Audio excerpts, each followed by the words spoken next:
अनेक वर्षापासून या कथेबद्दल आपण ऐकत आलोय. बुद्धपदी पोचण्यापूर्वीच सिद्धार्थला सजीवांबद्दल असलेली करुणा या कथेतून स्पष्ट होते. नेमका हा प्रसंग काय होता हे या गोष्टीतून जाणून घेऊया. सिद्धार्थ एकदा आपल्या पित्याच्या शेतावर गेला. विश्रांतीच्या वेळी एका झाडाखाली बसून तो निसर्गाची शांती व सौंदर्याचा आस्वाद घेत होता. इतक्यात आकाशातून एक पक्षी त्याच्या समोर पडतो. त्या पक्षाला बाण लागला होता व तो त्याच्या शरीरात रुतला होता. त्यामुळे तो पक्षी घायल होऊन तडफडत होता. सिद्धार्थ त्या पक्षाला वाचवण्यासाठी पुढे झाला.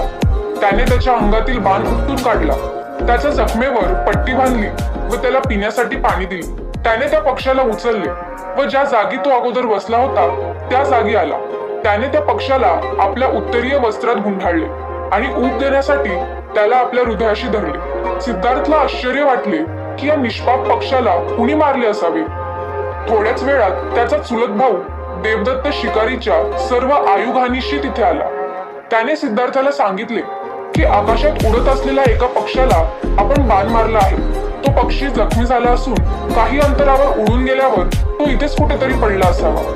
तो तू पाहिला का, असं त्याने सिद्धार्थाला विचारले. सिद्धार्थ होय म्हणाला व घायाळ स्थितीतून बरा झालेला तो पक्षी त्याने त्याला दाखवला.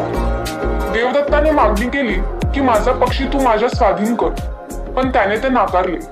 त्यामुळे दोघांमध्ये तीव्र वाद झाला. देवदत्ताचे म्हणणे होते की या पक्षाचा मालक मी आहे, कारण शिकारीची नियमानुसार जो शिकार करतो तोच शिकारीचा मालक होतो. सिद्धार्थाने या नियमाची अधिकृतता अमान्य केली. तो म्हणाला जो ज्याचे रक्षण करतो त्यालाच मालकीचा हक्क प्राप्त होतो. ज्याला दुसऱ्यांचा जीव घ्यायचा असतो तो त्याचा मालक कसा होऊ शकतो. या वादात दोघांपैकी कुणीही माघार घ्यायला तयार होईना. शेवटी हा प्रश्न लवादाकडे नेण्यात आला. लवादाने सिद्धार्थ गौतमाचा दृष्टिकोन योग्य असल्याचा निर्णय दिला. त्यामुळे देवदत्त सिद्धार्थाचा कायमचा शत्रू बनला.